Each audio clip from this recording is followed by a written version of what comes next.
Okay, so from this session onwards, we'll see developing, or in practical, we'll see how we can develop a RESTful Spring Boot web service. So to get started, the RESTful web service can be built using Spring Boot in two ways. Actually, I think there is another way also, using some command line, but these are the most common two ways that we can use to get started with a Spring Boot application. So you can use Spring Boot initializer. You can copy or get this URL. You can simply type Spring initializer. There is no E actually. Spring initializer, and you need to give fill up some requirement and then generate the project. And the other way is using Spring Tool Suite. Like Eclipse is for it's an IDE for Java programming, and Spring has developed its own IDE, which is Spring Tool Suite. You can download that. It's quite same as Eclipse. It is an zip formatted directory, and when you unzip it, you'll get the exe, same as for Eclipse, the way we get eclipse.exe, and you run that. Similar to that, we get an exe file, and when you run that, you'll get Spring Tool Suite getting started. So this is it. As Eclipse, you simply run eclipse.exe. Similar to that, you can have STS bundle. When you download this particular zip formatted folder, when you unzip it, you'll get STS bundle, and in that you can come to sts.exe. So this exe, when you run this, you'll get an IDE which is very much similar to Eclipse.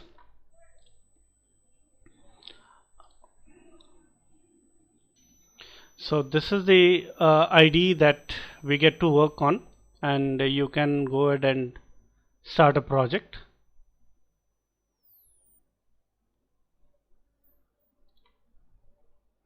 And if you see, it's the same thing, http://star.spring.io, and you see star.spring.io. So both the ways lead to the same thing. Either you create a project from the Spring Tool Suite IDE, or you come to Spring Initializer and give all the requirements in here and create the generate project. Both the ways, it's the same thing that you are working, but let's create a project from Spring Spring Initializer. We'll see, we'll create a project using Spring Initializer, and we have to see like what information that is required to fill and create a project. While creating projects, we need to pass values group, which is like a package name, something like com.coding365days.courses. So the package name is like, you start with com and then the company name, and like on what is that you are preparing. Is it for products you are preparing? Is it for sales you are preparing? Is it for courses you are preparing? So you need to give this information in group.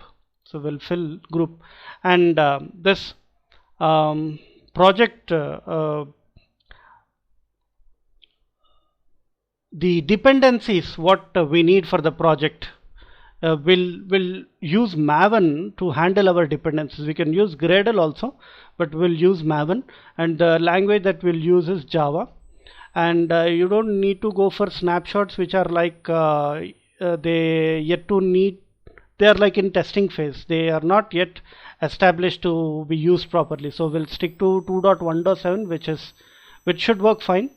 And project metadata, so group, as I'm saying, com dot, I say code 365 to keep it simple, dot will do to-dos.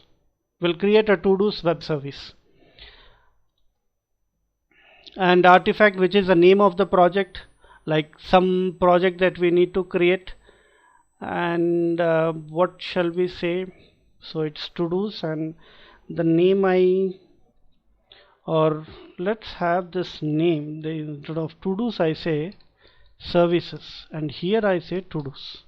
Okay, so it is like code 365 services. And what services? This is a to do service that we are developing, and mostly same as artifact name. So if you see name, if you open it, the rest other will be given automatically, and we'll use the version 8 of Java. Not only this, you have many other things to be given. Let's see some mandatory things. Project name, packaging, jar or var, dependencies like web, which is enough to support RESTful web services, Spring Boot, starter web. So we need to, I think this is there by default, which is enough to support web services. It's not there, so let me type web, Spring Web Starter. And after that, security, if we need our REST service to be secure. JPA, support of JPA and Hibernate to persist Java objects, so we need the Spring Boot starter data JPA. Dev tools that makes the server restart wherever you save our, so whenever you save a Java file, the server to do the compilation, it happens by default. So let me have dev tools also. This is a development tool, dev tools, Spring Boot dev tools, and I can have a JPA support also, but let me see if I think I'll be adding JPA support when we need that. Right now we'll simply have a very small web service. Okay, so this is enough. Later on we'll add this JPA support, Spring Data JPA, but for now we'll create a project. So you create, click on generate project. Your project has been generated with success. So to do's.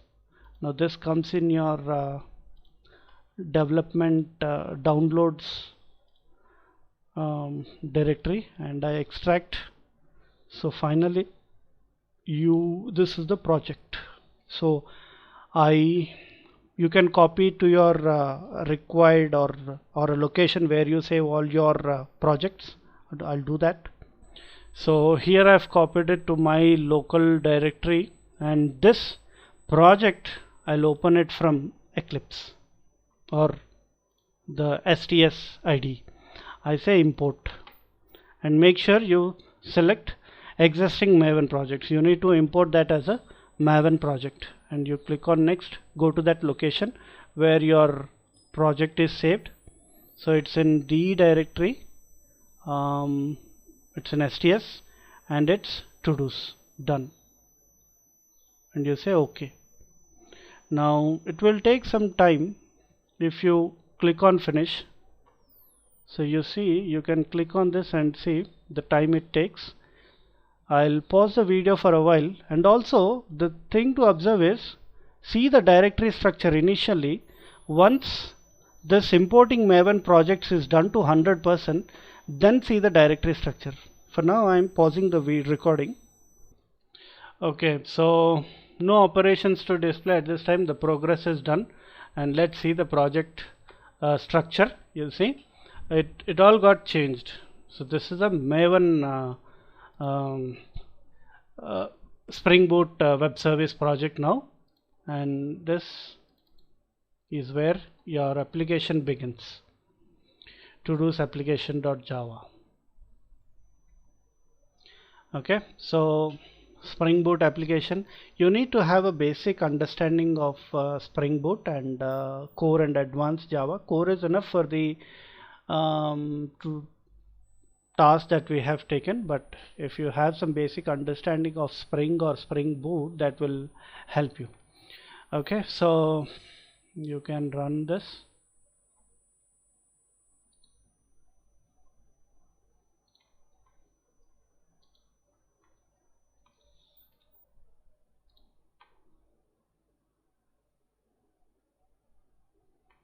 Okay, so it says started to-dos application.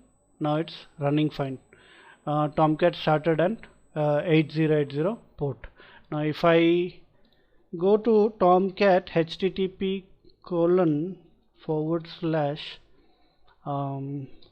localhost 8080, you will end up with a white label error because there is nothing to display. So we'll handle resources, or we'll do a very basic program, hello world kind of. Okay, so we have a project that is running fine, and we are planning to make it a REST web service. To make that happen, we need to make use of these controllers. To make a Spring Boot application receive HTTP request, certain annotations are used. The first one is REST controller. Let us see what REST controller is. REST controller, when decorated on a class, will make or register the class as a REST controller that will be able to receive HTTP requests with a matching URL path. So we need a class, and that class will be decorated with @REST controller. This controller class will be responsible to handle all the requests that are related to a path matching the request mapping. So this we'll see. But controller is a class that receives all HTTP requests.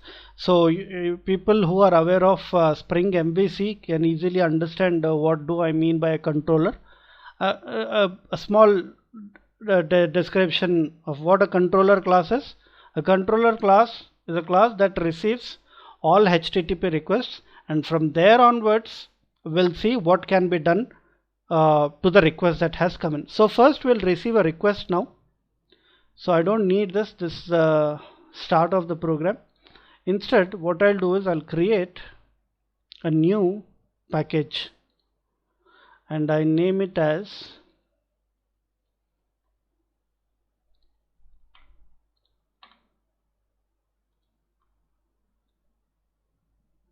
so the package name is com.code365.services. I can say to-dos. Let's stick with to-dos, and then say the name of this package, which is controllers. Okay, and in this I'll create a class now. See, because of the dev tools, when a change happens, the compilation happens automatically because of the dev tools that we install, and all the packages that you have installed. As of now we have taken only 2 packages. You see, those are those 2 packages or dependencies. Is this one, the dependency of dev tools, and the first one that we took is the starter web to make our application RESTful web service. This is enough, and this comes by default for testing purpose. And later on when we go for database connections, we'll see another dependency coming into the pom.xml. Just to explain in one word about pom.xml, somewhere I might have explained this. Maven install, this command I didn't run actually.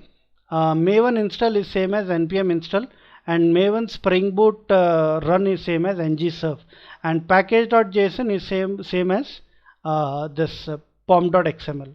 And if you are aware of Angular, then I can do this comparison.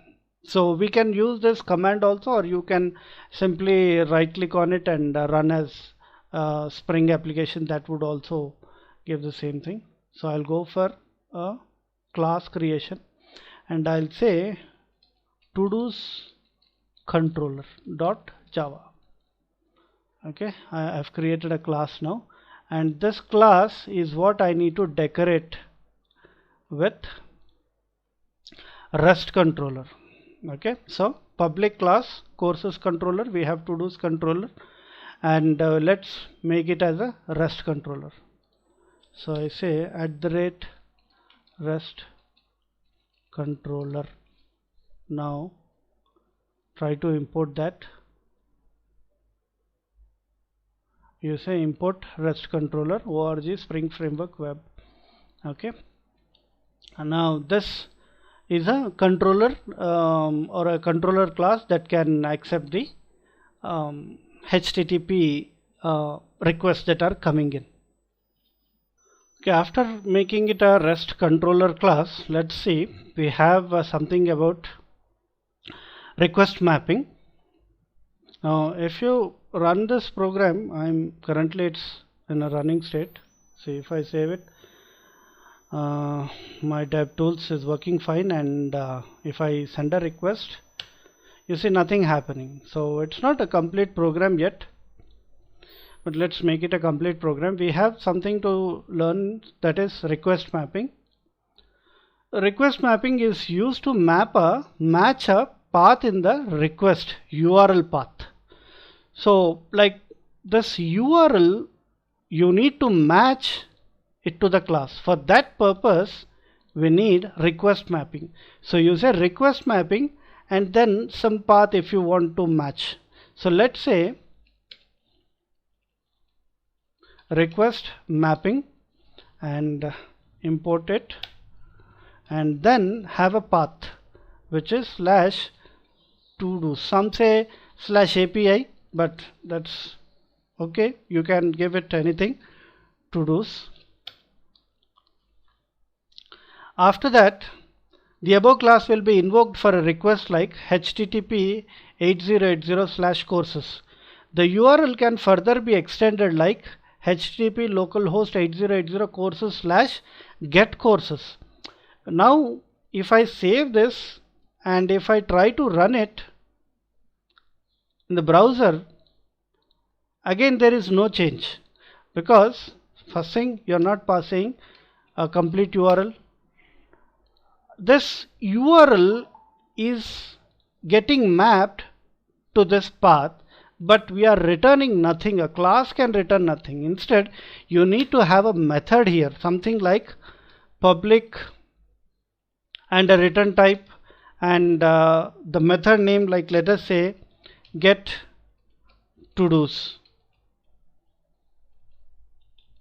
and this simply returns all to-dos, something like this. I'm returning all to-dos, but this is fine. Now again if I do it, nothing.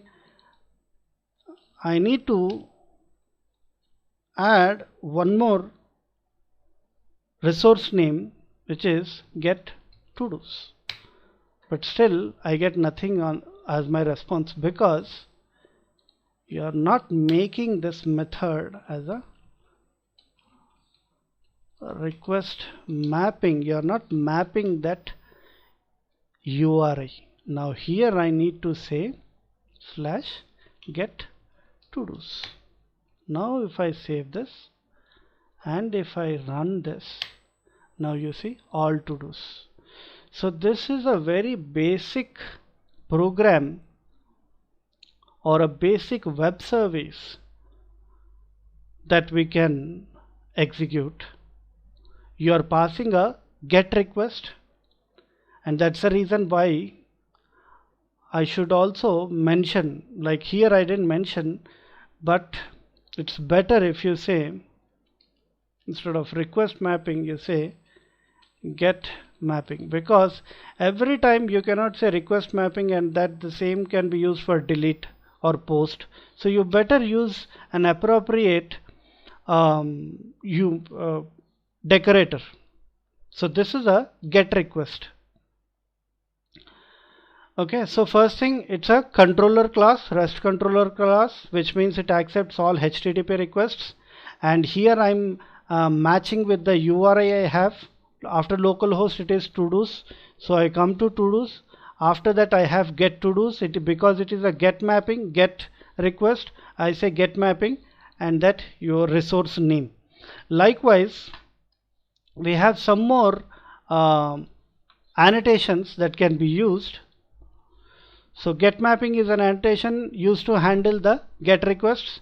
A Java method is annotated with this annotation and is used to respond further requests. So controller and request mapping, and then you say get mapping and then you return the codes. Likewise, we have post put and delete. Okay, so we have a web service that is running fine for get methods. Similar to get, we have another annotations like post, put and delete. When you want to perform actions, like you want to insert something, then you go for a post mapping, and if you want to update something, you go for a put mapping, and if you want to delete something, you go for a delete mapping. So we'll have a structure similar to this in the same REST controller class, and having a request mapping of to-dos, which what I mean by that is we'll have URL something like this, to-dos. Up till here it's the same, and now instead of get to do, I say post to do. So it is a post. If it is a post, I say @get or post mapping, and I say /post to do, and I say public, I'll return a string, and I say post to do, and I'll simply return. This is a very small structure I'm trying to have for the project. Return post created or to do created, okay, and import this and save it. But likewise, I can also have put mapping, and you say /put to do, and a method again, public string put to do, and you return update to do. You update it, and you get this one as the import, and finally you say delete mapping, and you say delete to do, and a method public, this also returns a string, delete to do, and simply return to do deleted, and import this. Done. Now how do I test it? If I say put to do instead of get to do, if I say put to do, will that work?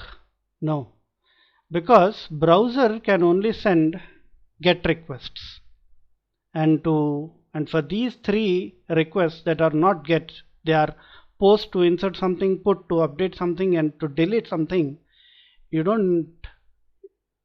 cannot use a browser to perform such requests. You need a separate client, REST client. There are different REST clients.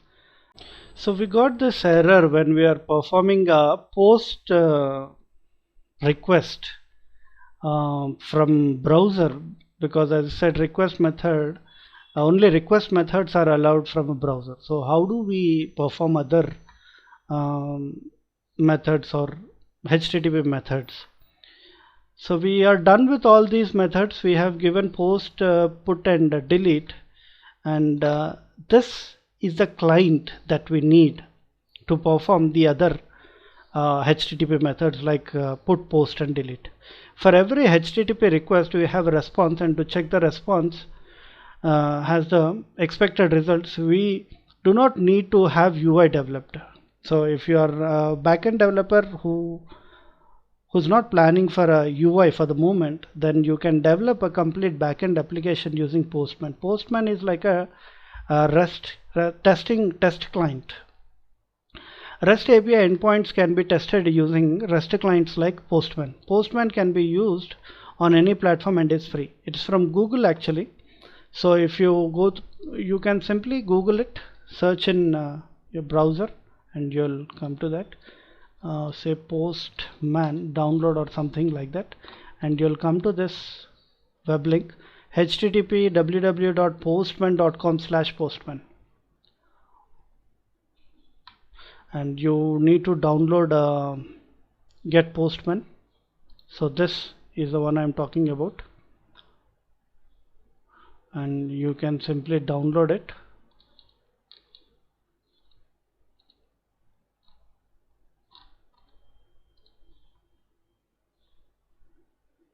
Okay, so 32-bit, 64-bit. I already have Postman in my PC, so I'll start Postman.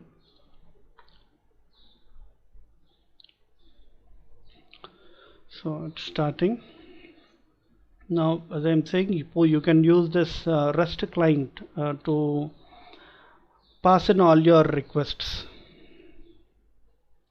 Okay, you don't need to go through any of this. You can simply close this, and we'll start with the get request. So you click on that tab, and you'll come up with this, wherein you can select the methods that you want to test. Now we'll test for get, and the URL you can copy the same thing, which is localhost 8080 to-dos, and we'll start with get to do. So I'm copying this and I'll paste it over here, and I change it to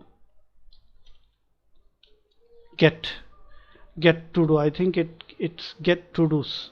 We are sending all to do's. We can also have get to do. So what I'll do is I'll say get mapping, and then I'll say /get to do. Okay, and public string get to do, and you say return one to do, or the one that you want to send in. Okay, and you can send the request.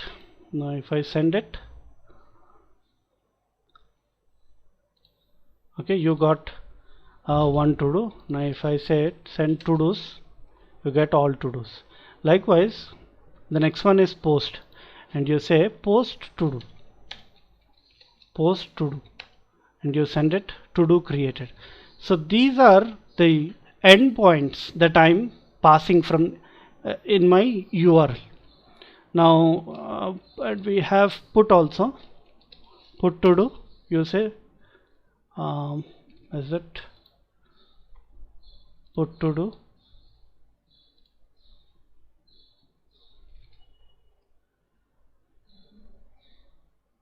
method not allowed. Okay, this is post, it should be put, and update. Then you have delete, and you say delete to do deleted. So you can use this Postman to perform testing for the web service that we are developing. Okay, so going further, we'll explore Postman in much more detail. As far as our requirement grows, we'll be using Postman a lot for the testing purpose.